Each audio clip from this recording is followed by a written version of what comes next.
5 million revenue in 5 years. Here's how I did it. So when I started Solace Jewelry, I wasn't passionate about jewelry. What I was actually passionate about was running a business, becoming financially free, solving a problem and helping people, and actually working for myself and getting out of the 9 to 5. I was an accountant and I absolutely hated it.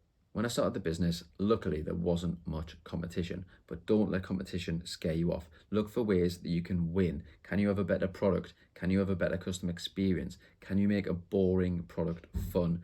There's so many ways that you can win over your competition, especially if they're big businesses, because they can't react as quickly as a small business. So I have a little confession to make. I actually started the business 10 years ago, not 5. For the first 5 years, I procrastinated like most people do. I didn't know what I was doing. I basically had these waves of motivation. I would do lots of work and then I would just crash and let it go. I was doing it alongside a 9 to 5, and I found running a business in my evenings quite difficult. What I actually did though was find proof of concept. So without much effort, people were buying the product, people were telling other people about it, we were getting really good reviews, and yeah, I achieved proof of concept. So when I came to quit my job, I actually had far more confidence in doing so. If I was to do it again, what I would do is look for that proof of concept as quickly as possible and do nothing else. Because in the early days, I was trying to do everything. I was trying to get wholesale contract, I was doing market stalls, I was obviously working on the website all by myself, and I wasn't doing anything very well. I was just doing lots of different things. Now, it was only actually when I cut out all of the other stuff and just focused on the things that were working, like Google ads. We just started to run Facebook ads. Email marketing was going really, really well. I cut out everything else and just focused on those 3 main things, and obviously making the website and the experience better, that we started to win and we started to scale. One of the other really important factors was hiring the first employee.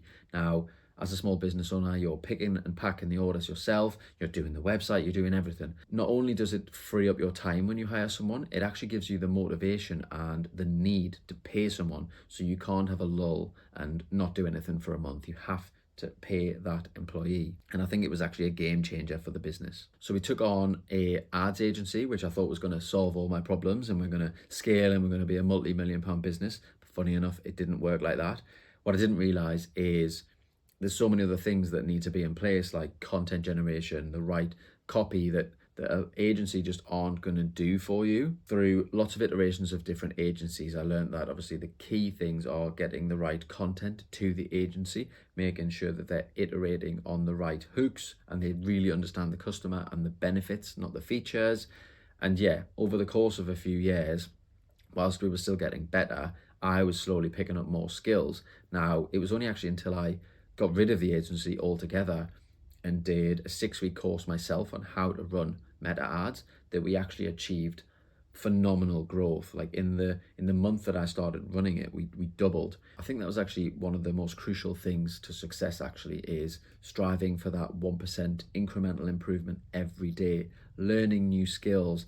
I would listen to at least one podcast every day, but with the focus of actually implementing something. I think so many people read books, listen to podcasts, but don't actually implement anything that they learn. So you have to be able to take something away and implement it. So I mentioned that I was an accountant previously. I think that was a really good skill set to take into a business. Obviously, I had no marketing or sales experience, but it actually shocks me how many business owners don't understand their profit on a daily, weekly, monthly basis until their accountant, months or years later, tells them how much actual profit they've made. So how can you make a decision on your business if you don't know how much profit you're making, if you don't know the activities that are generating the profit? So I'm actually putting my own money into a Shopify app that helps you do this, because I understand that spreadsheets and numbers confuse quite a lot of people, but it's really important to know your numbers so that you can scale your business. If you want to be on the list for that, visit hellotomorrow.io. I'll put the link in the description so that you can sign up for when that launches later in the year. Now, one of the biggest challenges was actually the operations, so picking and packing the orders. Now, I kept this in-house. I at one point had 12 people picking and packing orders. Now that creates challenges from managing employees, sickness. We obviously had to manage all of the inventory and all of the packaging that we needed. Things would go wrong with the raw mail account. it was really challenging. And one of the biggest challenges was actually just space. We grew so quickly. We signed a lease on an office that we thought we'd never outgrow, and within 6 months we were looking for new premises and there wasn't anything available. So it was a real challenge. And for my current business, we are transitioning to a 3PL.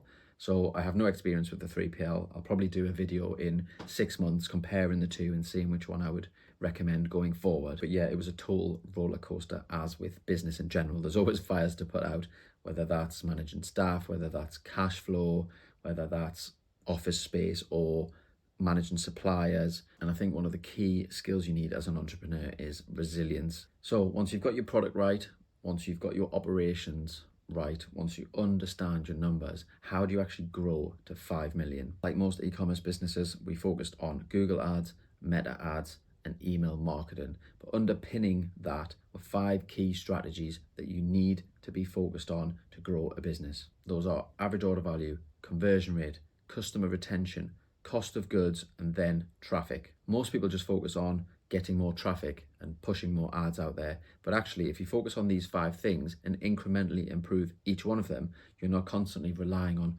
more traffic to the website. Growing each one of these by just a small amount can have massive impacts on your profit. And that's what I want to focus on going forward on this channel, because most people just focus on growing their revenue and are hoping to make more profit. But I'm passionate about helping e-commerce owners like you understand your daily, weekly, and monthly profit and how to grow that, because that's really what matters. So the main tips for getting to 5 million: start with a great product and get to proof of concept.